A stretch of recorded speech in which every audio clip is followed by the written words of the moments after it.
All right, I think we'll go ahead and get started. It's about 9:32. Good morning. My name is Clark Hudson. I'm the H2Ohio Western Lake Erie Basin Project Coordinator for the Ohio Department of Agriculture. Thank you for joining us to learn more today about the H2Ohio Conservation Ditch Program. We hope to develop and improve more ditches using both self-forming and two-stage channel designs. To facilitate a minimum of distractions, you're all entered this meeting with your cameras off and muted.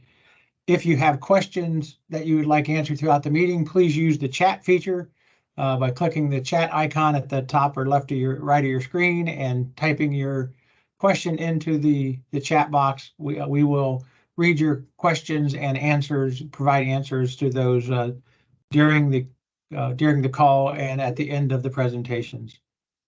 At this time, I would like to introduce Terry Mesher, ODA's Division of Soil and Water's H2Ohio Program Manager for some opening comments. Terry? Thank you, Clark. Good morning, everybody. I wanted to thank everybody for attending this morning. I wanted to give just a real brief overview of what we're trying to do with H2Ohio. For the folks that we've been working with in Northwest Ohio, probably fairly familiar with the overall program and program objectives, but this is ODA's first effort to do some H2Ohio work statewide. So H2Ohio started with back in 2020 with about $170 million of the state's general revenue funds over that 2021 biennium year. And really the focus overall is to improve water quality and address drinking water concerns across the entire state of Ohio. Up until now, ODA has primarily been focused on row crop agriculture up in the Western Lake Erie Basin, along with some supporting practices like the two-stage or overwide channels that we'll be discussing today. Really what we're trying to do is we look at the rural landscape, looking at trying to reduce nutrient sources, phosphorus, potassium, as well as sediment from non-point sources. So we have been focused a lot in the Western Lake Erie Basin to try to combat some of the harmful algal blooms that have been occurring in Lake Erie for the past many years. But that said, we do want to take the opportunity this coming year to expand some of our efforts statewide. The discussion today is our first effort. As we get into early next calendar year, January of 2024, our hopes are to start working on some nutrient management planning efforts across the state as well. So right now, within H2Ohio, we do have, ODA has about $60 million each fiscal year to commit to H2Ohio type projects. And I think we're going to go through the monies that we have committed to this effort over the next several months and how that'll be. So that's really just a real brief overview of what we've been doing with H2Ohio, what the overall goals are. And now I'd like to turn it over to Justin McBride, who's going to be managing this overall effort for the Department of Agriculture and Division of Soil and Water. So Justin, good morning, and the floor is yours. All right, thanks, Terry. Appreciate it. I am assuming all of you participating in the webinar can see my slide. I'm not sure if you can see my screen. I have my camera on at the moment. So today, the goal is to go through this quick agenda. After that good overview from Terry from the H2Ohio program, I want to go through this grant details and a few of the steps that go through there, talk about the application form we're going to use for these projects. And then after that kind of stuff, we'll get more into a training part of the webinar where we'll talk about when you're doing a two-stage ditch design or self-forming ditch design, what's the design methods? What are the equations that are typically used that are familiar to us that have been doing them here in Ohio? Then after that, we'll get into some common design construction issues and possible research alternatives for future projects. So we'll go ahead and move through this. If I can figure out how to turn my screen. There we go. So like Terry said, if you're in Northwest Ohio, you've probably heard the concept of two-stage ditch, or a self-forming ditch is a fairly newer concept, or I guess less heard of concept than the two-stage ditch concept. But both of these comprise what we're calling the conservation ditch design. You can do one or the other would fit into that description. In general, where these practices would apply is generally in ag settings when you have croplands within the watershed, but these can also be done in the urban environment as well. But typically, the traditional ditch design since the 1850s has been trapezoidal in shape. You have a standard flat bottom width of some amount, and you come upslope on the side banks to a 2-to-1 slope, 1-to-1 slope, 1-to-3 slope. Different things that can be used, but overall it's a trapezoidal shape. And those have some advantages for capacity when they're running full. The thing is with most ditches is they rarely run full. Most of the flow that goes through them is going to be something less than full bank flow. So there's some challenges with that. Sedimentation is a big one. Obviously, we have a massive ditch dip out program effort in the western part of the state and then other parts of the state as well. And that's simply because these trapezoidal shapes that have been historically used don't necessarily permit the transport of sediment downstream in those lower type flows. So the theory here with the two-stage and the self-forming channels, we're going to widen the top width of the ditch.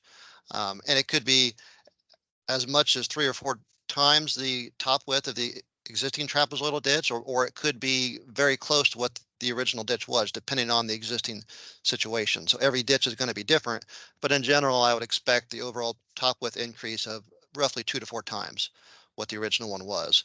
And then when you do that for the two-stage ditch design, you basically take out the banks to that top width and you go down to a depth just above the floor of the original channel. So this might be a foot or two above the bottom grade of the original trapezoidal channel. That's where you'll stop your excavation, and doing so will leave these benches on the side to act as sort of like a mini floodplain, if you will, where most of the lower flows will stay in the inset channel, we call it, and then when you start getting the higher rainfalls, higher flows, it'll spill out onto these benches.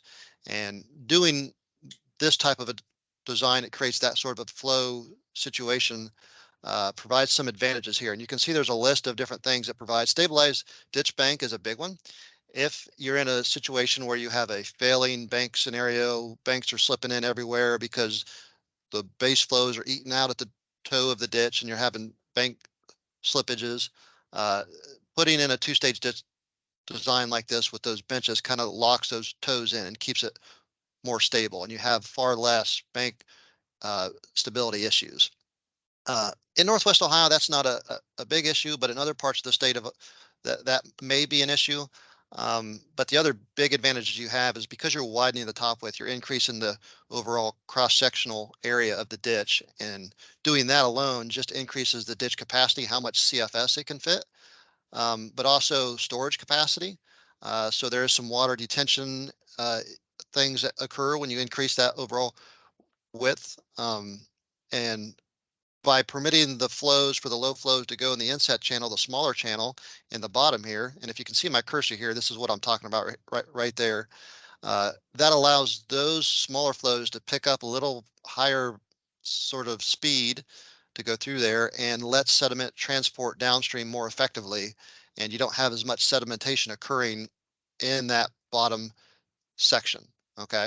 But then again, with the higher flows come through, they can spill out on the benches, which creates a slower flow speed downstream, which increases ditch stability and provides other beneficial things like better ecology, more productive biology, chances for nutrients to drop out of the water column or be used up.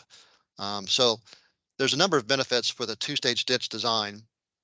And you get all those same benefits when you go with the self-forming ditch design route. It's the same top width. It's just instead of stopping a foot or two below this portion down here, the existing grade, you're going to go ahead and excavate these benches all the way down and create an over-wide trapezoidal ditch design. Now, earlier I said the trapezoidal ditch design typically only works when it's full bank flow, and that's true here too. But what happens is you have enough loss of energy in the ditch system where you encourage sedimentation to occur at a naturally high rate. And so over time, when properly sized, these self-forming ditches will build their own benches at some rate, depending on the watershed characteristics and the size of the ditch, of course, but it'll build its own benches in this section here on this side, or some sort of combination of the two, to where it'll go back into an equilibrium system and look more like the two-stage ditch design. But for these benches that it would build over time, instead of being subsoil conditions like for a typical two-stage ditch design, these would now be built out of topsoil that came from the watershed. So you're going to have a lot more biological activity possibilities that could occur in a self-forming ditch design while still maintaining ditch capacity compared to the two-stage ditch as well. So those two designs are both going to be acceptable.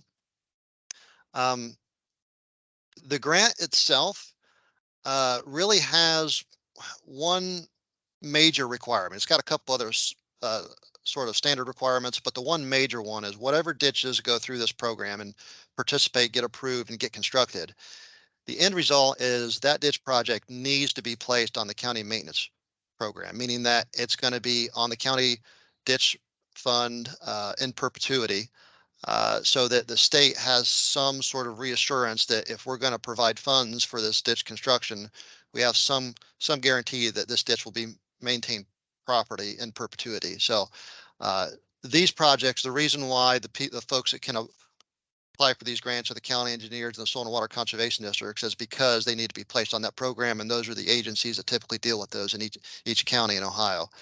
So you could do a ditch through the standard 6131 process with the county engineer to be put on petition. You could go through the soil and water process through ORC 940. You could do a private group project as long as it goes through that process properly to get put on the maintenance program in the end. It doesn't matter for this grant, but the end result is it does need to be placed on the maintenance program. I know that's going to challenge some of you out there in the state that you're not familiar with that process. So if you're a soil and water district who's not done it before, make sure you're in contact with your county engineer. If you're in a county engineer who doesn't do a lot of these projects, if your soil and water does, good, but you might have to reach out to a different county to kind of walk yourselves through those processes. But at the end, we will need to be placing these ditches on the maintenance program so that, again, we want some assurance of future maintenance. That's a big requirement. The other one is just make sure that these ditch designs, whether it's the two-stage or the self-forming ditch designs, are going to follow reasonable, acceptable methods. And we'll talk about a couple of them here towards the end, but there are standard design methods to properly size and construct a two-stage or self-forming ditches. So that's the other big requirement, but that one's pretty standard. Again, these are your two options for the conservation ditches. You can do the two-stage ditch design where you dig down to just above the bottom of the grade, a foot or two, and you stop there, and you see the banks and the floodplain width there. Or you go with the self-forming ditch and you just take those benches out and you have an overwide trapezoidal ditch, which can be easier to design, easier to construct. It's just obviously going to be slightly more dirt work. But the big benefit with doing the self-forming ditch design over the two-stage ditch design is because you're building these benches with topsoil from the watershed, you're going to store sediment from the watershed, and sediment, as we know, is usually associated with not just phosphorus, but some other nutrients out there that we can store long term as those benches are built. And then again, after these benches are fully built, back to the two-stage ditch level, and that could take 10 years, 20 years, 30 years. When it gets to that point, this can be redipped out again for a much smaller amount than the original construction price, and then you can start that same process all over again. So there's some more advantages with the self-forming ditch from the water quality side of things when you're talking about phosphorus specifically. Okay. Yep. I think that is my next slide. So for the applications, we have developed a standard application form. This is the same form or a very similar form to what we used for the program last year. So the folks up in Northwest Ohio are going to be somewhat familiar with this. But the big thing with the form is we just want to make sure for these applications, we get enough information included in them so that we can compare apples to apples from one project to another. They're going to be in different counties, different kinds of watersheds, different folks are going to be applying for it. But we can sort of throw all that out and start to compare the grades, lengths, the size of watersheds, and the price overall through these application forms. And I'll go through this a bit more in detail here in a little bit. Like I said, for this grant program, the County Soil and Water Conservation District and or the county engineer are both the only eligible applicants for this grant. Now, there might be some landowners, some outside groups who are interested in two-stage ditch construction, and that's great. But if they want one in a particular area, they're going to have to work with one of these two entities to get it done. And because they're going to have to go through the process to get it placed on the maintenance program. Okay. Soon as the applications come in, we'll get to the end of the application deadline, which is the end of October. We will review the applications and again, try to compare a lot of the internal metrics and things that you put in the application form to figure out which ones are going to be the most cost effective in the best place and possibly have the best timeline, and other things are going to be considered to figure out which ones we would approve and not approve based on how much money we have in our fund pool. In general, I have down here the self-forming design outranks the two-stage ditch design. I don't want you to think too critically about that. If you're in Northwest Ohio, that's going to be true. If you're outside of Northwest Ohio, you can still do both the self-forming or the two-stage ditch design. It's really your choice as the applicant, but typically all things being equal was in most cases, and I can't say for all cases, because in some cases you're going to want some of the benches there to keep the ditch falling in on its banks. In most cases, we're going to prefer this self-forming ditch design, but don't take that as you have to do that. You can do either of the two. Okay, so as those come in, we'll pick which ones we're going to approve. The chief of our division will approve them. And once that approval has occurred, we will develop a signed agreement form with the applicant. And we will then encumber the funds that is requested within that application until the construction is completed. So this is a fully reimbursable grant after construction has completed and after the ditch has been placed on the maintenance program. So those of you that do ditch projects know that there's costs that are incurred before all that, because you're going to have costs from mailings for the petition process. If you're going that route, you're going to have costs for construction. You have contractors that might want to get bills paid every couple of weeks. There are costs that are going to need to be covered by the applicant before the full reimbursement takes place. So you can do a construction bond, construction loan. If you have other funds in the county that you can use for construction until you can be fully reimbursed at the end, that all of that's fine. You just have to figure that out on your own. Okay. All right. So the other thing I wanted to highlight here is the overall goal is to buy the county's comfort and the landowners that have ground up to the ditch. We want to buy their comfort. Okay. So what I mean when I say that is this grant, literally just almost all the costs associated with doing it are eligible for full reimbursement, except for bridges and other crossings. We didn't want this to get into a situation where we were getting 300 feet of conservation ditches with a $500,000 bridge as part of the project. So those are the only costs we won't consider eligible for full reimbursement. Those are bridges and other crossings. So those have to stay out of the grant. But for that, everything else is basically eligible. If you have tile outlets, if you have rock that needs placed along the banks, if you have grade control structures on the side, all those things are still eligible for the cost of the project and can be included in the grant. Okay, so I want to make this as easy as possible so we're not really getting into the nitpicking of what's eligible and what's not. Just don't do bridges or other crossings. Everything else we can consider eligible for funding, which includes staff time to get the project through.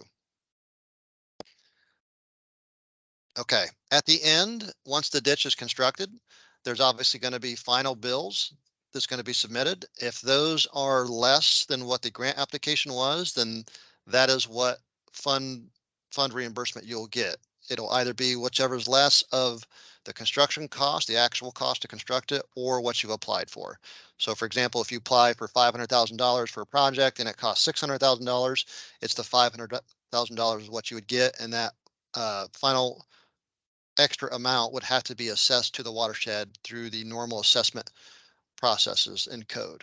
Okay, so just make sure when you submit your applications, you do your due diligence to include as much of a best estimate as you can while trying to keep things slim and efficient, because you will be ranked against others in cost per foot, and things of that association will be considered as well. So you want to keep the cost low as you can, but you also don't want to underestimate it to where you have to assess a bunch of money back to the watershed for this project. So as far as after construction, any kind of research that might be done on these projects, that's going to be on a voluntary basis only, working directly with the landowners and with the county, so that there isn't any requirements in that sort of realm. But we are working with OSU and Dr. Jon Witter, who you'll hear from in a few minutes, to set up some studies on some of these projects we've got signed up from last year and possibly other projects as well, so that we can start getting some good data back on these ditches. So that is a possibility. It's not a requirement, but you might get a call from me down the road if you get an approved project to see if we can get something lined up.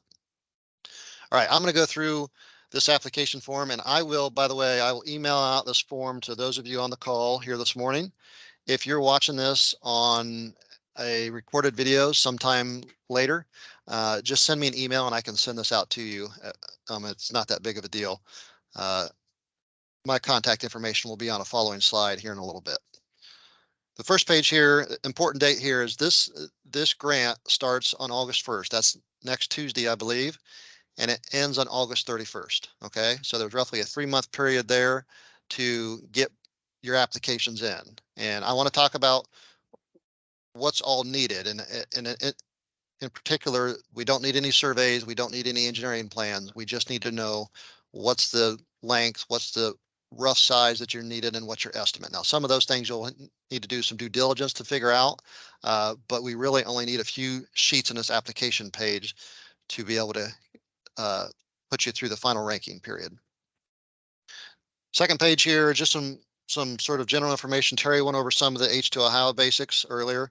I'll hit on a couple things. We have tentatively allocated $5 million for H2Ohio for this program. We may be able to spend more than that as the projects come in, depending on where our funds end up. H2Ohio is kind of a continuous back and forth as far as the funds go. Funds going in, funds that weren't spent on things that were planned to be spent, so there might be more money available. We have other funds as well we might use, but just for right now, we're planning on a $5 million grant for the statewide program. It is, again, a fully reimbursable grant program at the end after construction, up to 100% of project funding. Again, it's only up to that because it's what you put in your estimate in the application. So if your estimate's an underestimate, then it obviously wouldn't get to the full cost. Just below there in part 2, you see the projects placed on ORC Chapter 6137 ditch maintenance program after construction are not eligible for cost. Again, that is the one main requirement of this, is that at the end of the day, when all things are said and done, these projects are placed on the county maintenance program. If they're not eligible. Section 3, let's go to the next page here. For the allowable costs, these are what you can apply in the application for to get fully reimbursed for at the end of construction. Staff time, number 1. The only thing I'll say about that is the only thing we don't want to include on staff time is the work that's actually needed to fill out the application and process the grant. There's not a lot of work that goes in with the actual application outside of figuring out some of the information that it's asking for. But then after it's done and after you've been approved, it's a matter of sending a quarterly report here and there, which isn't that big of a deal. So any of the other staff time that's required to actually implement the project, so the engineering plans, the inspection, the survey, all that stuff is eligible for cost reimbursement here. So obviously the big thing with the 2-stage and the self-forming channels is the earthwork. It's going to be significantly wider, so there's going to be a lot of more earthwork per foot going on. Whatever estimate you put on your earthwork can include either the digging of it, spoiling of it, to haul it off site, to tie it into the existing landscape somewhere else in the field. All of that is going to be eligible. Okay, so if you're anticipating a lot of material needing to be hauled off site, that is eligible for reimbursement. But just keep in mind that will obviously increase the cost significantly if you're going to haul it off site. So that could attribute to the overall cost of the project and increase the cost per foot, and those other things that we can start to compare one project versus the other. It may drop down the sort of likelihood that it would get funded.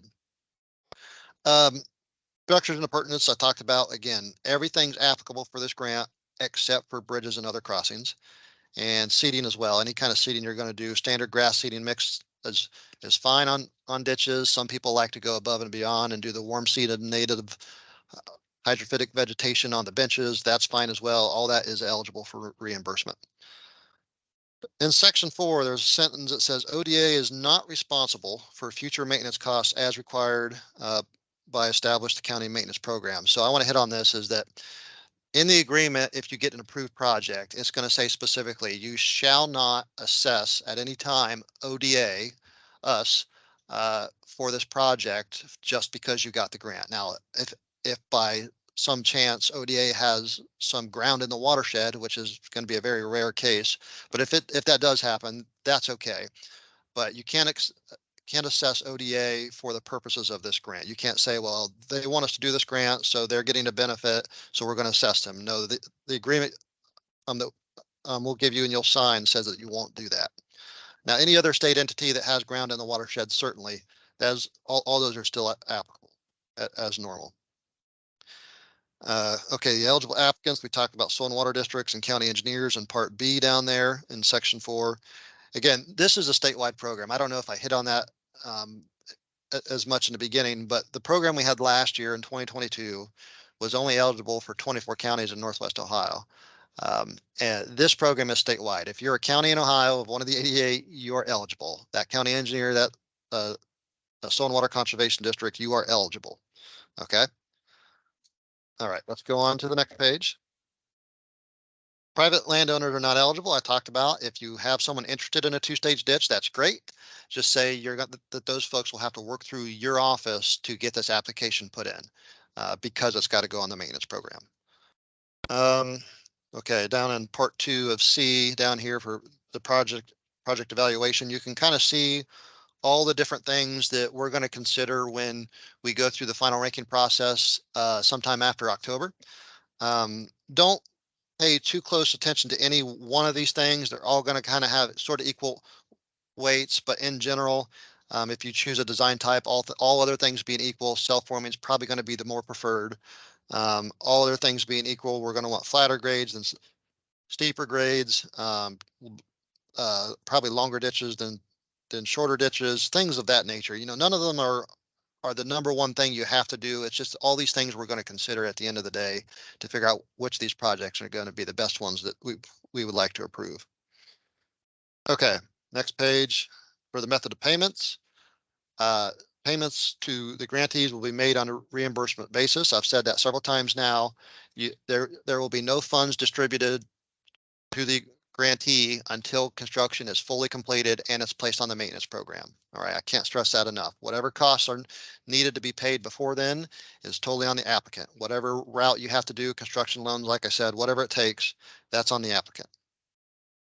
All right, section 5 down here in a sentence in part A, it says this maintenance activity must be addressed using the normal 6137 methods at discretion of the maintenance program. So once this project is completed, once the funds have been fully reimbursed and we're done, this agreement has been executed, the project will then, like I said, be on the maintenance program, and any future maintenance that needs done on the ditch, whether it's mowing or spraying or structures, rock placement, whatever it is, whatever that is just going to follow the standard maintenance assessment procedures to the watershed. Okay, so again, as soon as this is fully completed and executed, ODA is sort of washing our hands. We're done with it.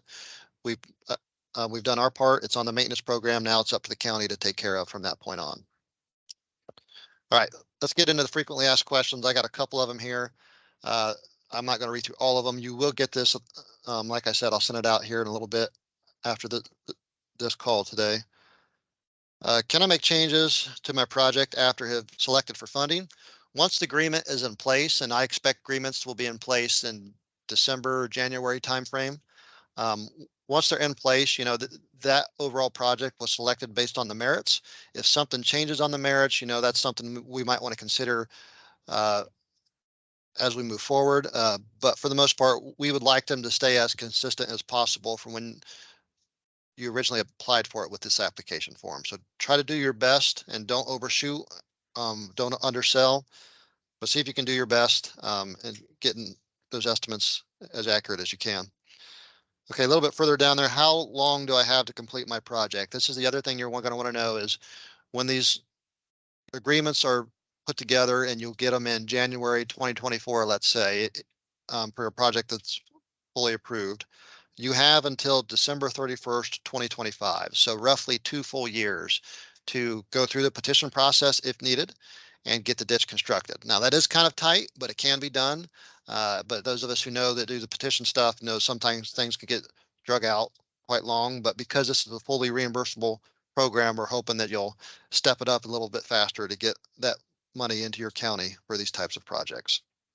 That date is a hard line date as of now, but we could always see situations where things arise where there's unforeseen issues and we have to extend that final construction date 6 months or something like that. That's always an opportunity as well, but right now we have to consider it a fast and hard date until we get to that point. And if those issues arise, we'll address them as they come in. Just below there, it says, will the prevailing wage laws apply to ditch construction paid for via the H2Ohio grant? So those of you who do the ditch projects know that when it comes to the prevailing wages, ditches specifically are exempt if they have 75% or more of the benefited land being privately owned and 75% or more of the cost of the project is paid via the private owners. So that's probably where we're going to get this because this is a state grant and the cost of the project is being paid for by the state grant, probably more than 25% in this case, hopefully significantly more. That would slide you into the category of where the prevailing wage rates would need to be followed and you would not be exempt in that point. So if you're a soil and water district and you're not familiar with those, talk to your county engineer. Generally, there is a prevailing wage rate coordinator in each county, and typically they can be with the county engineer. They might be elsewhere in the county, but there should be one somewhere in your county. Talk with them and discuss with them what that means. That may increase your estimates quite a bit, but you want to take care of that before the project is turned in for the application so that you get your costs right. Okay, let's go to the next page here. Okay, what additional management is required on conservation ditches beyond the normal ditches? You'll hear this discussion in a little bit, but because you have a wider top width, obviously you have a wider footprint of the overall ditch, and that's going to mean more vegetation. So if you're currently spraying most of your ditches for the broadleaves and the kind of woody vegetation that we don't want in the bottom of these ditches, that would continue and you just have that much increased area to spray. For the mowing, if you're mowing the ditches, you can mow like normal. If you want to install access ramps to get down to the benches to be able to mow them, that's fine too. So there's generally going to be a little bit more mowing associated with these bigger ditches, but the big thing is there's going to be far less dip outs. If you have ditches that need a dipped out every 10, 20 years, generally a 2-stage and a self-forming ditch require far less dip outs because there's not as much sediment dropping out once you get to that full 2-stage ditch shape. Okay, so they tend to last much longer from a sediment standpoint. All right, are all sections of the ditch project required to be a conservation ditch design? No. If you have a 2-mile ditch project that's been petitioned and you got some landowners who are willing to do the project on their ground, and let's say it's only 3,000 feet, that's totally fine. You can have a 2-mile ditch project and have 3,000 feet of conservation ditch. That's fine. It's just you're only eligible for the cost for that 3,000 feet on whatever conservation ditch you go with, the 2-stage or the self-forming. If that's in multiple segments throughout the reach, so you have 1,000 feet here and 1,000 feet there separated by normal ditch construction, that's fine too. It's just whatever cost you're going to put in the grant application can only be associated with the total overall length of the conservation ditch sections. So you have to leave out all the other non-2-stage and self-forming ditch sections. Does ODA pay for the additional top width easement needed for a conservation ditch? So obviously I said these top widths are going to be 2 to 4 times what the existing ditch is typically. And so that's going to be usually some loss of farmland if they're farming right up to the side of the ditch, right? So if that's the case, we do not pay for those easements to take off that farmland directly. You can, but they are eligible costs, so you can put them in the grant application and as part of the overall cost of the project. That is fine. But again, the more cost you put into the grant, the more expensive it's going to be. And again, all things being equal, we'll choose the least expensive project, of course. But yes, you can do that. Some counties in the 2022 program year did choose to do that, and that was okay. And some did not. It just depends on what your county's typically used to doing for ditch projects. Okay. What if the ditch has an existing CRP buffer or other easement along the top bank, which cannot be easily moved? So this is probably a big question here. There's a lot of CRP in the state. And there's, 30-foot wide buffers, 100-foot wide buffers. There's different widths of those throughout the state. The big thing is, and I got this answer from FSA, is basically whatever acres are taken out of the contract via ditch construction for whatever reason, what FSA does is they can cancel those acres of loss, but they have to have the NRCS basically judge to see if the buffer that's still there that wasn't touched, does that still meet the minimum requirements? So is it 30-foot wide? Different things associated with that. If it does, it's fine. They just cancel the acres that was there, and that's fine. They can move on. But if it doesn't, if they take out the whole buffer and it's not there, then they have to terminate the contract altogether.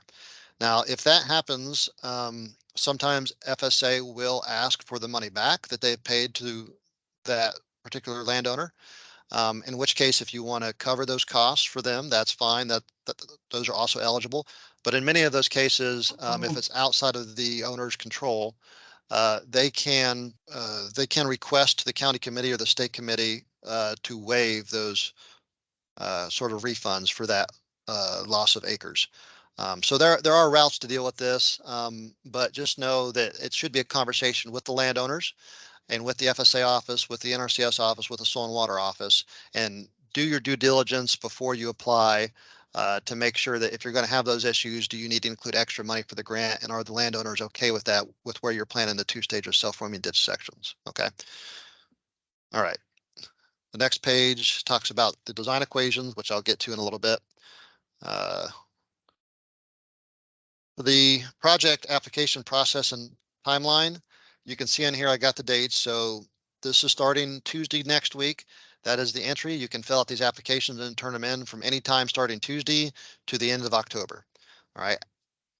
After which point, after October, we'll take in the applications. We will judge them. We will rank them internally. And then sometime towards the end of November, we will determine which ones are approved and which ones are not.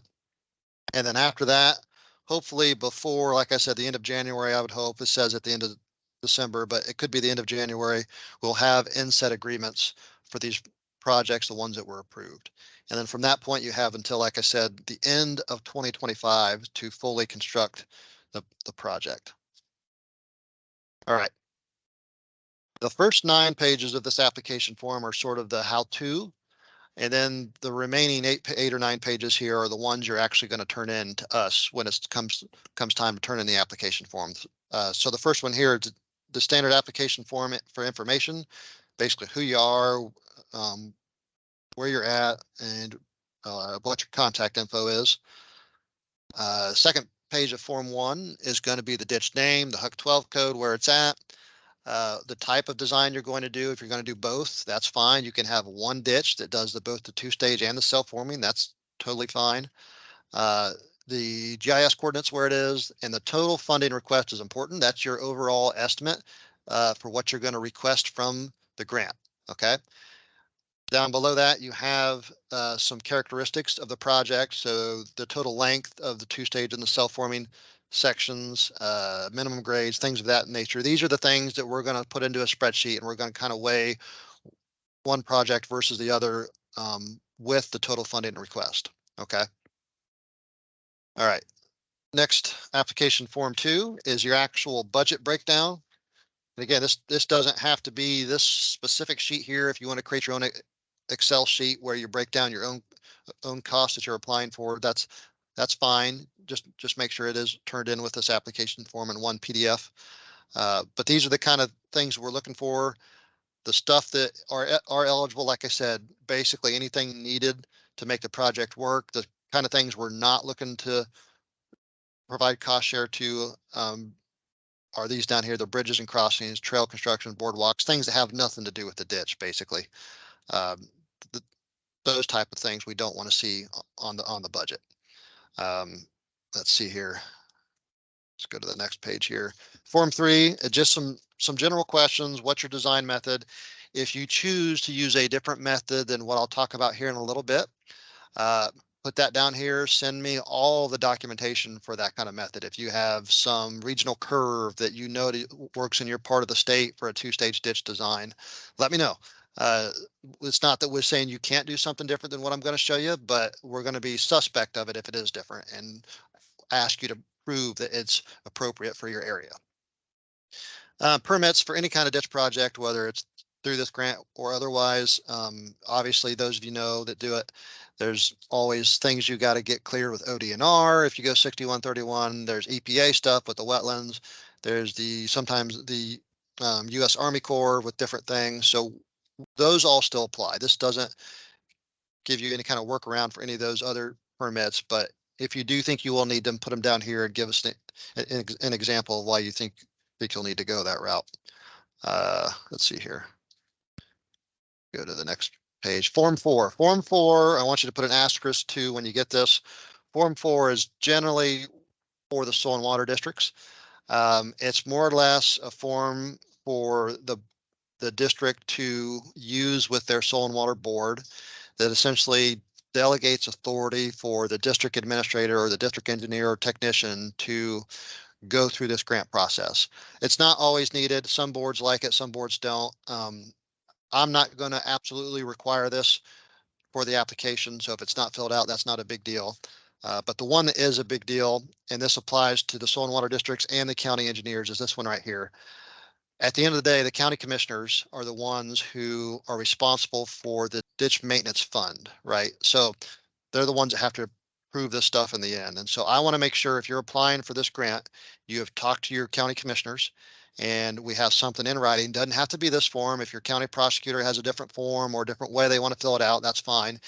But all I want to see is something that they've seen this particular project you're applying for, and they generally approve with that idea. Okay. I know we can't really get them to guarantee it's going to be placed on the maintenance program, but we want to make sure they're on board with it. Because if we get to the end of a project and they're not on board with it and it doesn't get placed on the maintenance program, there's some language in the agreement that says you're not going to get fully reimbursed. So it's always good to get them informed up front and keep them on the same page with you as you move through this process. So this form, application 5 from the county commissioners, or something like this from your county prosecutor, it is definitely going to be required when you apply. All right. This last sheet here, the attachment 1, with this form in the same PDF file, I would like to have a plan map. Where is it going? Show me where the ditch is. Show me where you're going to have the conservation ditch sections in it. Show me the watershed. Show me the existing site elements. Are there structures there that we need to be worried about? Give me as much detail on the plan map as you can. This is not an engineering plan. I have to stress that. Do not do stamped engineering plans at this point in time unless you're guaranteed that's exactly what you're going to do. We don't need that amount of work done at this point. Just show me where they are and as much information about what you think is going to be needed in that area as you can. Okay. So a standard plan map would work. And then also the design method chosen. Give me an example of the watershed size you're dealing with in the project and show me that you plugged it into the equations or whatever equation you use. Show me what you use so that I can verify that that makes sense for that area. Okay. All right. Next sheet generally talks about the steps for completion. I'm going to skip this. You can read this when you go through there, but for the sake of time, I'm going to get to the back. And here's the checklist overall. When you turn in your applications, make sure you have all these things checked. But for Form 4, remember I talked about that one. That one's not explicitly required, but sometimes soil and water boards do want to have that filled out with their staff. Okay, so but all the other things we definitely need for the final application when it's turned in sometime before the end of October. All right, so that's the application form. I'm going to go over real quickly what happened last year. Last year, we had a very similar application form. Basically, it was just about identical to this 2023 program. Last year, we had 12 applications received. We were hoping for $5 million worth of projects. We got $4.2 million of projects. Of those 12 applications received, we have 6 of them that are signed and in place and basically waiting for construction. 5 we're still waiting. We have different things we're trying to work around with some county commissioner issues. And we're working through the permitting process on a couple of the agencies. So we're still waiting before we have signed agreements for those projects. And then one of them fell through. One of them, we didn't have enough kind of landowner buy-in before it was all said and done to even get the project to move through the petition process. So that one fell through. But altogether, those 12 projects was 8.4 miles. If you take off the one that fell through, it's roughly 8 miles total. And you can see the cost here come down to roughly $94 per foot, but you can see there's a wide range, $25 to $190 per foot. I prefer on the smaller end of that scale. You get more efficiency, more water quality impacts on the smaller watershed, shallower ditches, and those generally equate to smaller cost per foot for construction. But you can see in that program sign up, we also had some bigger ditches too, up to 4,800 acre total watershed size, so 7.5 square miles basically. I haven't talked about this, but typically I would set the maximum limit to 10 square miles. Any bigger than that, and you're really getting to the sort of stream realm where it's got different functions and different hydraulic things going on inside of it, that is probably not worth our time to install a 2-stage or a self-forming ditch on anything bigger than a 10 square mile. I would even say 5 square miles and bigger than that is questionable, but certainly over 10 is probably not an absolute no, but a highly likely no as far as the approval for these projects.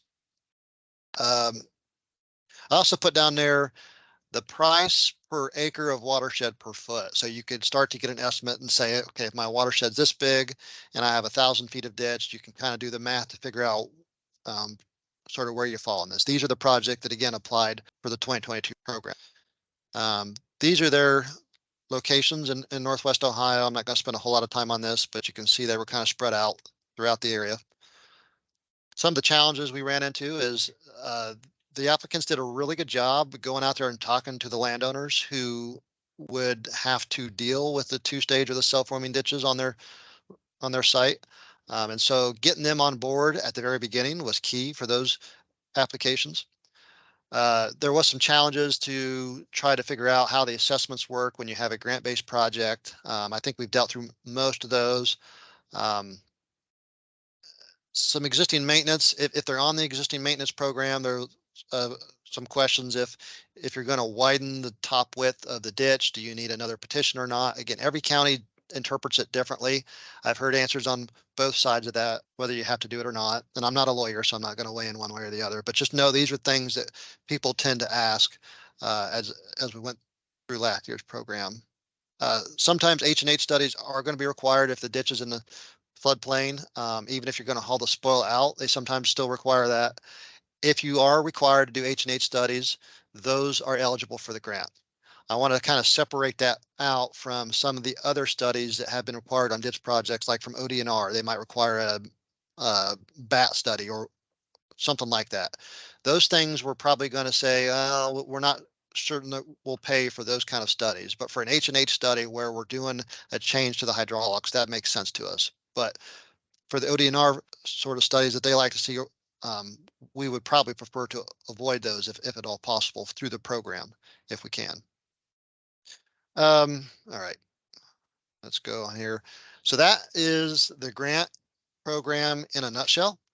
I think, Clark, we'll stop here. And if there's any questions on the actual grant program, let's get into them now before I get into the actual training for the design of a 2-stage ditch. All right, Justin, we do have a few comments or questions. The first question I'll read, and then Tim Folks has already provided an answer, so I'll read Tim's answer after I read that question, and then I'll go to the other questions that we have. So first question is, may Ohio Public Works grant or loan dollars or Clean Ohio Fund be used to construct projects and then reimbursement would occur, ? So Tim Folks, one of our lead engineers, says, thanks for the question. These funds could potentially be used to fund these projects upfront, assuming that they are a loan and not a grant. These projects fit within the guidelines of those programs. If these program funds are grant fundings or principal forgiveness type funding, then they should not be used to fund these projects while still seeking reimbursement through the H2Ohio for this project. We don't want any double dipping, essentially two different people paying for the same grant. Any other comments on that, Justin? Nope, I think that's right. All right. The second question we had is, do you have any example locations where this process has been implemented? And then the second part of that question is, who pays the maintenance for these projects?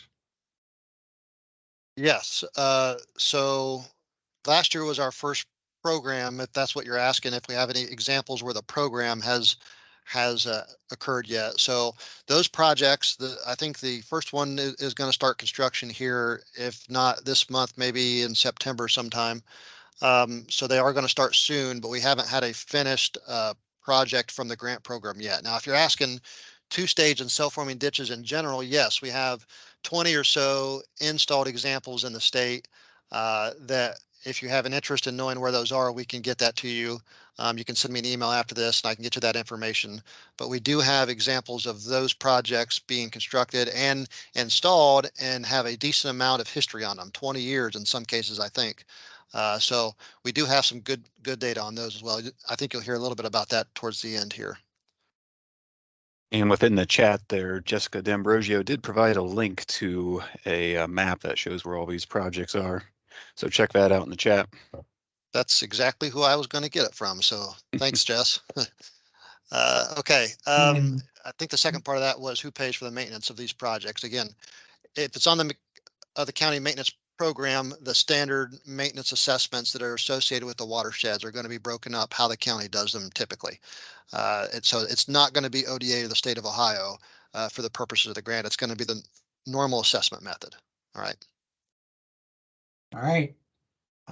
Next question. The maintenance program requires public hearings. What if it's not approved?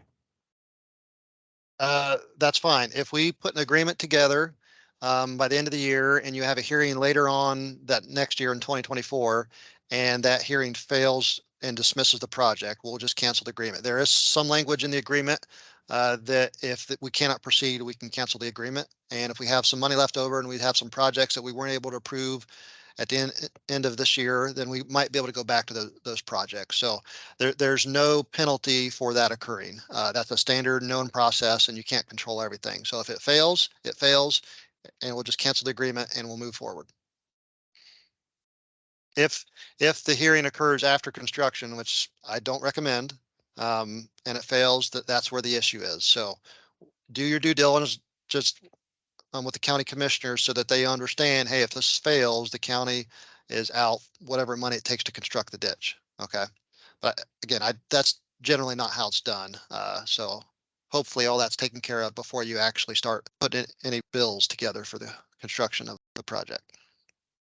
All right. Is that it, Clark, or was there one more? One more question. On the 2022 program, what was the total number of watershed acres associated with that 8.4 miles? With the 8.4 for the 12 projects, it was 18,000 acres or so. When we take away the one that fell away, it was like 16,500 or so.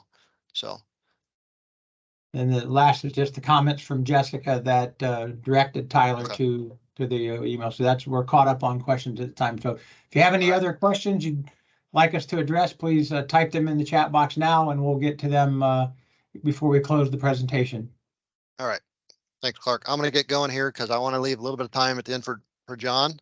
I'm going to go through real quick the standard regional curves I talked about earlier and how they apply. For the two-stage ditch design, and again, all of this is based on these two equations right here, even for the self-forming channels.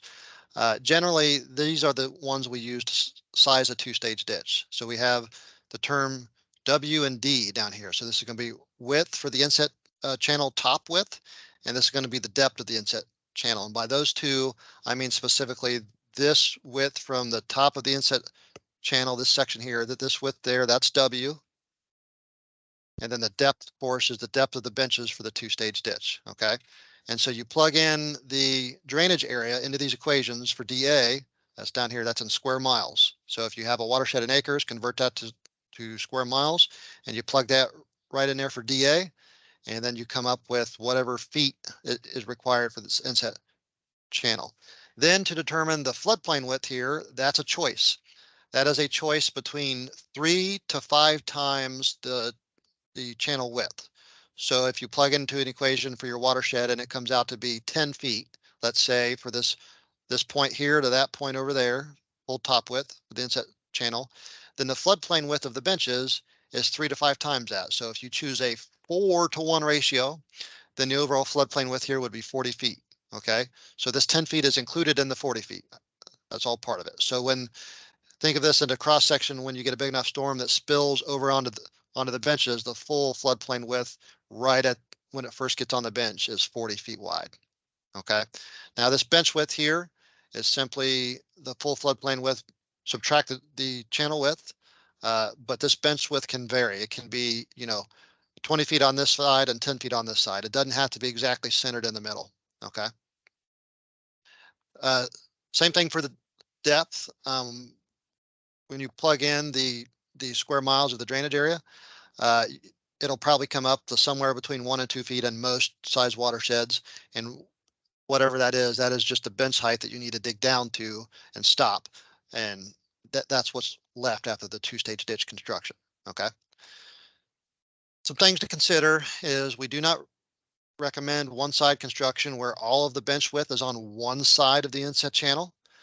Generally, because if that's the case, if we go back here and all of this bench was on the right side and the inset channel was right here and comes straight down off the top of the bank all the way down to the bottom, you can have a situation where this inset channel moves more into the big bank and causes a bank failure. So if you have a road on this side and that's why you can't pull that bank back anymore, be careful, be cautious, because that can happen and it can cause an issue. So you generally want some sort of bench on both sides so that you can kind of sort of lock in where the toe is and that you're not eating into the bank side.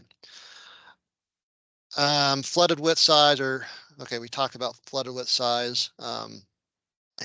And as far as the depth of the channel, deeper is not better, shallower is better. So if the equation gives you 1.33 feet, let's say, typically you always want to round down to 1.3 feet. You could round down even further. You can round down to 1 feet. That's fine too.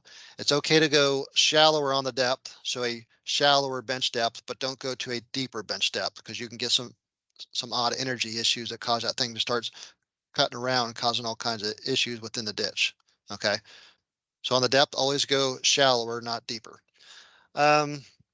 All right, so for the self-forming ditch design, we use the same equations that was for the 2-stage, but we kind of reorder them here so that instead of giving us an inset channel depth and width, we just come down to an oversized trapezoidal. We just need to know the bottom width. Okay, so we don't need to know this top width there or the depth of those benches that will form. We just need to know the bottom width to construct to. Okay, and then if we get that correct, then the benches will form over time. But that's all we need to know. So if you plug those equations in and you kind of rearrange them and you assume, again, keep in mind, this is assuming bank slopes here all the way down to the bottom width of 2-to-1. If you have flatter bank slopes, these equations won't work, and you'll have to rework these equations on your own to include 3-to-1 side slopes or 4-to-1 side slopes, whatever you pick. But these equations won't work for a different side slope for the oversized stuff. Okay. But other than that, you plug in the same kind of square miles for the drainage area, and you can pick whether you want to have a 3-to-1 floodplain width ratio, 4-to-1 floodplain width ratio, or 5-to-1 floodplain ratio, which again is the same thing as the 2-stage ditch. This value right here after these benches are built, you pick that, and that gives you the overall bottom width that you need to construct to. So whatever the grade is, you construct a bottom width, and you just move forward with that. Okay.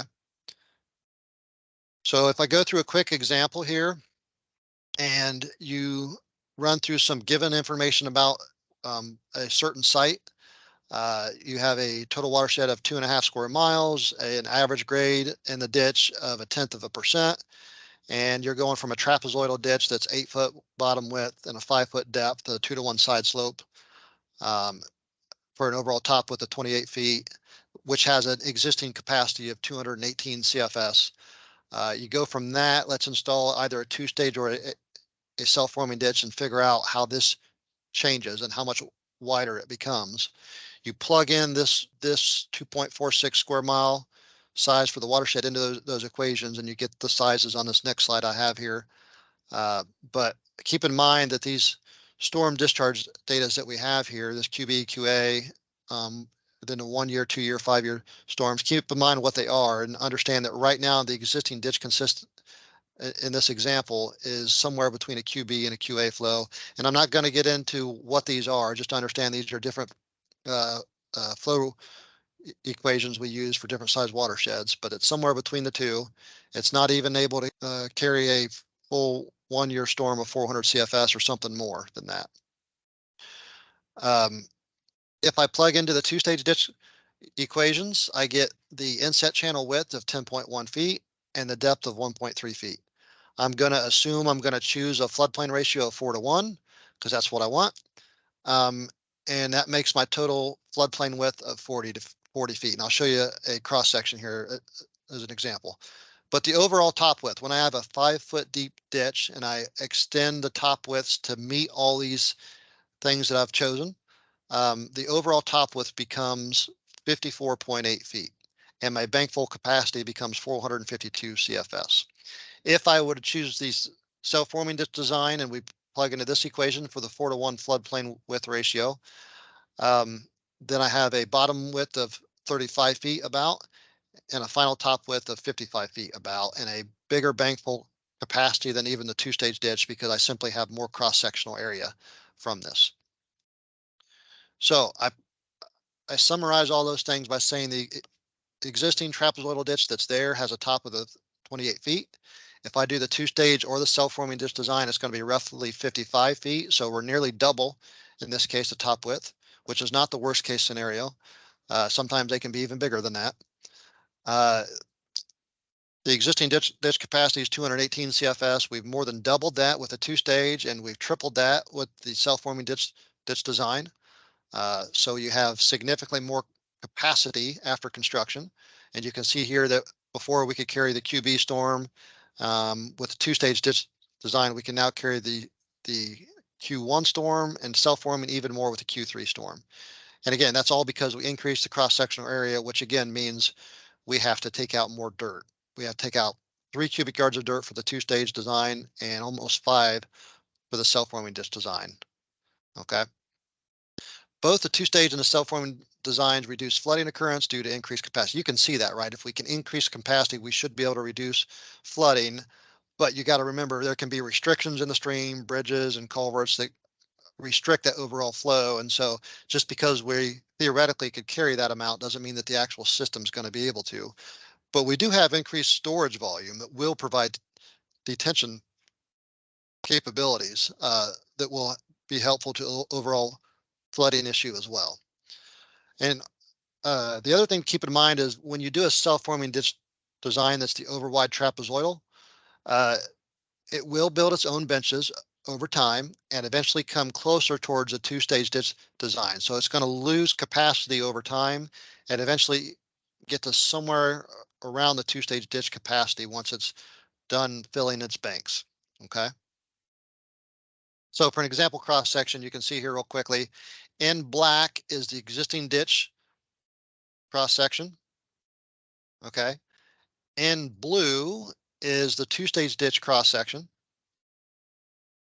And in red would be the overwide self-forming ditch cross section. You can see again, the two-stage and self-forming have the same top width. It's just on the two-stage, we're stopping at a depth of roughly 1.3 feet above the bottom, and we're going to leave the subsoil in place. Okay. So there, it just gives you an idea of the increased cross section and increased dimensions that occur when you do these designs on an existing trapezoidal ditch system. All right, for the program, this is one of the last things I'll leave you with. If you have questions on anything, call me. If I'm not available, call Tim. And if you have specific H2Ohio financial questions, you can call Clark. If you're just got specific design questions about what to do with a base flow, or you have a a bank stability issue you're not sure how to address, call John or Jessica. Both of them are on here. They are good experts on these two designs, and I would highly recommend them if you have those types of questions. Okay. That's all I had for the examples. I see there was a couple more questions coming in, Clark. Yes, we have 2 more questions at this time. First question, is there a size recommendation for smallest bench width you could have on one side, or would a self-forming ditch be more appropriate once your bench width falls under a certain size? There's not really a really good tip over point to go from a 2-stage to a self-forming from that perspective.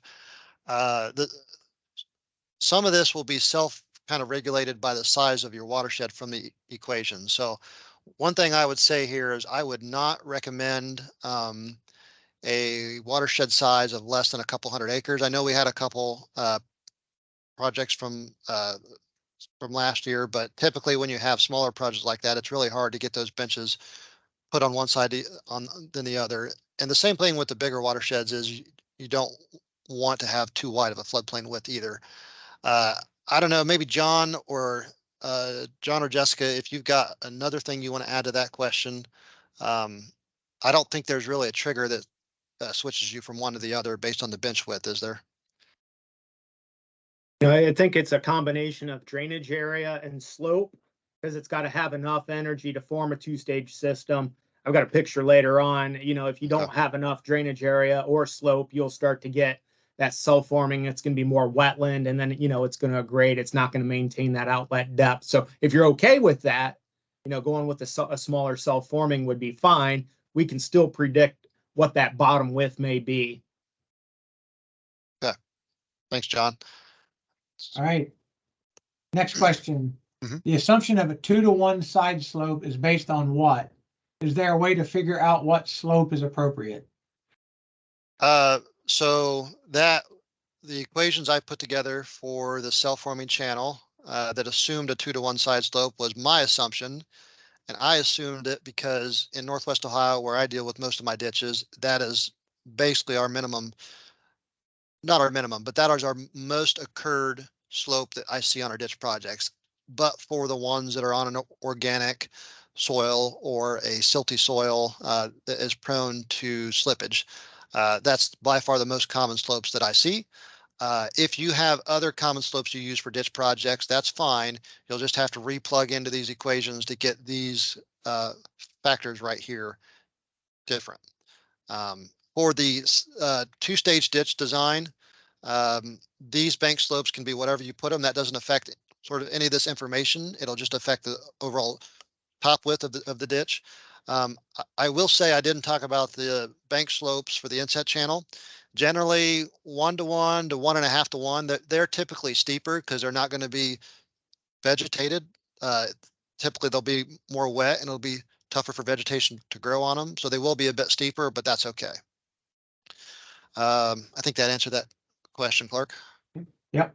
Last question we have right now is, have you developed a design spreadsheet for each version of the ditch we can use? Oh, good question. I will defer that one. John, I'm going to turn it over to you. And you've got 20 minutes here you can play around with whatever you want to talk about. But that question specifically, I assume you want to talk about your spreadsheet you have developed. So I'll turn it over to you. Thanks, Justin. Actually, you covered this one pretty well, so I'm not going to go on and on about it too much. We have seen a lot of projects over the years, particularly in Indiana, in cases where they've had maybe a lot of trees on one side of a ditch that had grown up, and they didn't want to remove those because they appreciated the shading, that it provided the stream. Also, if you have something like this or there's a roadway, and to make modifications would be really costly. We have seen a lot, some one-sided construction. Usually what happens is they don't construct that full floodplain width. If you have instabilities on the side that is not given a bench, those can remain afterwards. So like we are not as fond of the 1-stage construction, although maybe in limited reaches where costs could go up because of trees or something, that could be okay. But I would try to avoid one side construction of a 2-stage ditch if possible. The other thing that comes up that really can increase the cost is that distribution of spoil. So that first time when you're out constructing the ditch, what material is it? Deposited sediment that's there? If that's the case, that may be a good soil amendment. We have a limited amount of research showing that there's lots of nutrients in there, and that if spread on a field thinly, can be a nice soil amendment in place of a fertilizer and help crop growth. I know there's lots of concerns if you're excavating at depth and you're getting that subsoil and it's low in nutrients. A farmer may not want that on the field, so that can really drive up costs. So if you have a really big project, keep that in mind. We have spread some of the subsoil thinly over fields in replicated research plots, small plot agronomy research, and where it's spread thinly, in some cases it can increase the CECs, and when applied with fertilizer, we've seen a yield increase. But I would really warn against spreading subsoil thickly out on somebody's field in good topsoil because of yield impacts. So keep that in mind. The spoil distribution is an important aspect to consider. Here's what I was talking about earlier with those bench formations. If you have a really low gradient ditch or a low drainage area and you don't have enough energy for those compound channel hydraulics, so a 2-stage channel will be created, you can get in a grading system that may look more like a wetland in this case. Less than 100 acres, very low, less than a 0.1% slope. Those are the sort of scenarios where that's likely. Where you have really high water levels, the low or ordinary high water mark, you have water from side to side. Those oftentimes will not form a compound channel, a 2-stage channel, because an important part of that process is getting the vegetation to come in and concentrate the flows in that inset channel that creates, so that you keep the sediment moving, you keep that bed scoured and the sediment doesn't deposit out, and where you have water from side to side and vegetation can't come in. So if you have high water tables or low flow water levels, I would be cautious about trying to implement a 2-stage or self-forming channel in those cases.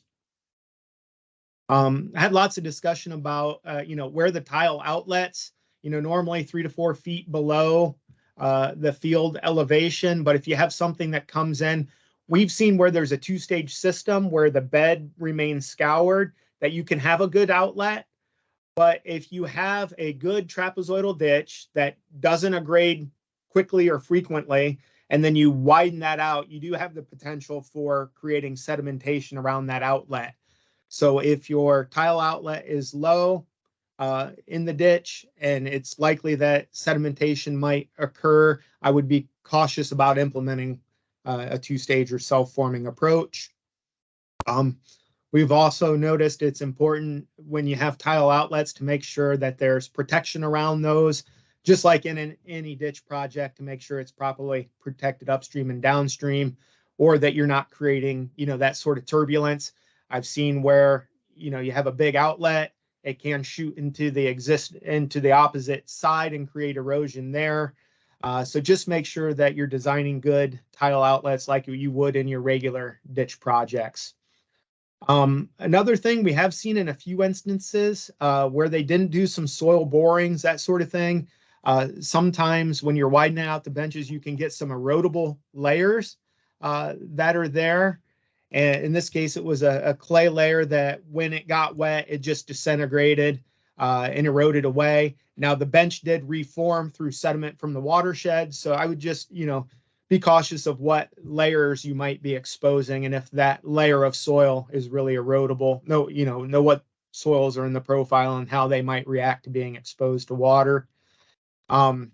We do think in some cases where you have higher energy systems and you have bends where the flow velocities may be higher, seen several projects where they integrated some erosion control where we knew those velocities might be a little bit higher. So calculate those velocities, and if it's, if they're exceeding permissible velocities, integrate a little bit of erosion control as you normally would. Justin talked about this a little bit more, where we have CRP or CREP buffers. That can be an issue, and those should be worked through before you decide to go through with a project. In fact, in the picture on the left, you see an example of where there was an existing trapezoidal ditch. The design is in the background. It was about 5 feet on each side, so 10 additional feet of top width over a mile. A country square block, that would be an additional acre. So make sure the landowner understands that there will be a loss of land. But the more projects we can have that look like this picture in the left, where there's not a huge loss of land, I think those are the ones that are going to be more acceptable to the landowners, are going to be a better bang for the buck to the taxpayers in terms of water quality. So I kind of agree with Justin that we want to err on the side of these smaller projects that don't have as much earthwork as possible. It's good to get vegetation established. What type, I don't know. From an engineering perspective, I just like to see green and roots to promote that stability, to get that vegetation in there to promote the sedimentation, and then to concentrate the flows in that inset channel so you don't get deposition in the bottom of that. You get that compound channel form and maintain outlet depth. Equipment size, some of these can get fairly big. So if future maintenance might be a challenge because the top width has got so big, I would think about that, very, very closely before deciding to do a project. We have seen where ramps have been made so that there can be some access to the bench for maintenance if future maintenance needs to be done. But that's a consideration as you get into the larger watersheds, and therefore some of the upper limits on drainage area that you might want to set. That's all I have in terms of some things we've seen and projects that have been implemented over time. And now I'll go through we do have a design spreadsheet for this. Dan Mecklenburg works with me here at Ohio State now. He used to be part of the Division of Soil and Water Conservation. And he's developed a series of spreadsheets that can do these designs for you if you don't have tools in place, CAD tools, drawings, standard drawings to do that sort of thing. There is a spreadsheet. We're happy to answer questions on it. If we get enough questions, we're happy to do a little webinar, a little training event. But it's called the Conservation Ditch Design. We're at version 2.7 right now. There's some instructions on the first tab. There's just a few input names. Here's an example we did down in Arkansas for the Nature Conservancy. Just project name, what's the drainage area? So that's going to be the input for sizing the inset channel. Location, we've got a couple ways you can do surveys. You can do a profile survey, so stations, and then set up a tape and then use a laser level, or you can put in GPS coordinates and state plane coordinates. So you've got two types of surveys you can do. English and metric units, and then the design type, are you going to do a two-stage or self-forming channel? The other inputs to this would be the regional curve that Justin went through. That's the width, the 6.9 raised to the 0.242 power. You can put those equations in here, or you can pull from a user menu some of the drop-down options that are coded in there automatically. And then your hydrology, what are your 2 to 100-year flows? However you want to determine those through stream stats or other methods, you can put your hydrology information in there. The meat of the survey spreadsheet is what's your stationing if you're doing a profile level, or if you got GPS, you can just put in the coordinates down here, northings and eastings and elevations. Sorry, I actually have this set up for the profile survey. Let me change that. And then you put just your coordinates. So if it's a profile survey, it's distance and elevation at each of your cross sections. If it's a GPS survey, you'll have northings, eastings, and elevations. And then what that automatically does is it's plot your existing ground. And based on whatever choices you make, your drainage area will calculate the inset channel. And then you can tell it how wide you want the benches. Here we have it set at a ratio of 3 to 1, but we can easily change those to 4:1 if you want, and it automatically updates the amount of earthwork, the design. We also can control the bench height. So if you were doing a 2-stage and you wanted the full bench height, you could just come in here and put a ratio of 100% of the bench height. If you wanted to go to a self-forming channel, you could move that lower. Oh, don't want to go lower. I don't want to go higher. After you select your design parameters, it will give you a longitudinal profile, a typical cross section. Here's where you can get into the design and change things like your side slopes 2:1. Maybe I want those 3:1, so it'll update those automatically. And all along the way, it's calculating the amount of earthwork that would be associated with your project. So nice little spinners to look at different designs and quickly calculate some of the things you might need to cost that project out. It'll also do the hydraulics. So, what is the recurrence interval that my ditch will hold? So in this particular case, it'll hold the 1.3-year recurrence interval in its current form. We also have a tab on some of the services. So if you want to see how much nitrogen, phosphorus, how much sediment that it might hold, we can use existing research and those typical values to kind of predict that. I know some folks that have done Great Lakes Restoration Initiative projects, you need to put that sort of thing in there, to predict how much sediment, how much phosphorus you might retain. And then the last thing is after you've selected a final design, it'll kick out the drawings that you would need, send this out to bid. So just a quick review on a spreadsheet tool that we've got to help do that design. Are there any quick questions about that? Okay, we have 2 questions. I'm going to read the second one first because it deals more with your work, John. For self-forming options, is vegetation typically established in the bottom of the channel or only on the side slopes? For that, it's been done both ways. I would definitely say yes, the side slopes. Sometimes, the sediment comes in, the water, you've got a seed bank there. So you may want, if you want some specific type of vegetation, I know there's some folks looking at tall grass prairie. They'd like to, plant some of that on benches. You can do that. Definitely on the 2-stage. We want to get that vegetation established, but on the self-forming, we've let it happen both ways, where it's been seeded and then water's been introduced. A lot of times I think it's cheaper just to let that vegetation come in. So I think either or on the self-forming, but definitely on the side slopes, and then in the 2-stage, get those benches stabilized so you get those compound hydraulics that we're looking for. And how do we get the design tool that you talked about, John? Is that posted somewhere, Justin? Have you sent that? Can you send that out to this group? Yes. So what I'll do is I'll send out to this group who participated and who registered for this event. I'll send out the slides that we did and the spreadsheet and the application form. So you'll have everything that we talked about on the call. If you're viewing this webinar on YouTube at a later date, contact either me or John for the spreadsheet, or contact me for anything else as well. So.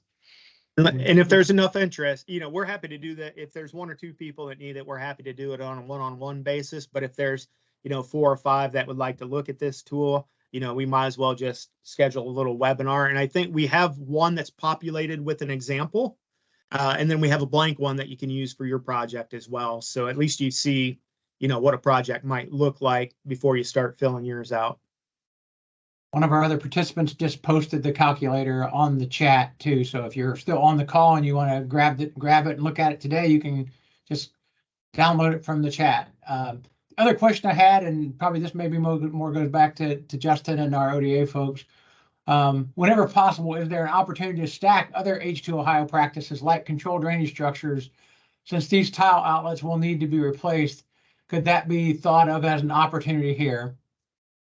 Yes, I'll say that we're not requiring any of that to be done, but if in your application you also have plans to do those other things along the ditch that maybe aren't part of the ditch project, but you got a grant or you have an H2Ohio program to put them in there. That's great. Put that information in the application form. The more information you can give us about the other types of things you're doing in addition to the two-stage project at that specific location, the better. But yeah, that's not going to be part of this program to require that or pay for those structures. But if you have an H2 Ohio program, especially if you're in Northwest Ohio and you want to do some drainage water management situations, or if you have other grants to do other practices like blind inlets or phosphorus filters, things like that, that's fine. You can pair those up with this, and that's great. But those would be something separate. Right. Yeah, typically, those controlled drainage structures would be part of an individual producer's H2 Ohio contract, and we certainly would like to have those things coordinated where possible. Yep. I have a couple more questions that have come in here before we wrap up. The map of sites also is on the website under the conservation ditches tab. So somebody was commenting that, Jessica was commenting that. Yep. NRCS should have whoever developed this spreadsheet redo the EFT for grass waterways. It's just a comment, not a question, I guess. Thanks, Nikki. That's yeah, I would agree, but we're stuck with what we are with NRCS. So that's right. We have to work. We have to stay in our lane sometimes. Yep. And then following up on Jessica's comment, the conservation ditch related resources are posted on OSU's website, and they provided a link. And I'll let Nikki's other editorial comment speak for itself if those who are following along the chat. Any other questions at this time? We're right at the 11 o'clock hour. So we can stay on for a few more minutes. As we talked about earlier, this is being recorded, and Justin will get it edited up and downloaded as soon as we can do that. It takes a little while to get that downloaded through Teams, but then it will be posted on our internet somewhere where you'll be able to access that, and he'll send those links out. So if you want to share this information with others in your organization that weren't able to be on the call, and I know we did have at least one person that I think was having some difficulty getting on the call. We apologize for that if he did finally was able to get on. But if you got on late and you want to watch the beginning of it again or watch the whole thing, certainly we would encourage you to do that. Don't see any other questions coming through, Justin. So if you want to wrap it up and close it out, go right ahead. Yep, I'll leave with this final message. We are paying for ditch construction, and those of you that do ditch petition projects in the state, you know how hard it's been to get other folks outside the watershed that's being assessed to get paid for ditches. So this is an opportunity for county engineers, soil and water districts to bring funds into your county to provide drainage improvements for the watershed, but also improve water quality results because we're doing the conservation ditch design. So it's an opportunity. You don't have to take advantage of it, but we would love it if you're interested to participate and jump through the hoops. I try to keep the hoops as few as possible, but that there are always something tied with strings with a grant. And so hopefully this isn't that bad of a process for you. That's all I had to say. Thanks everyone for participating. Like Clark said, I guess if we have nothing else, I'll let you all go and have a great day. Talk to you all later.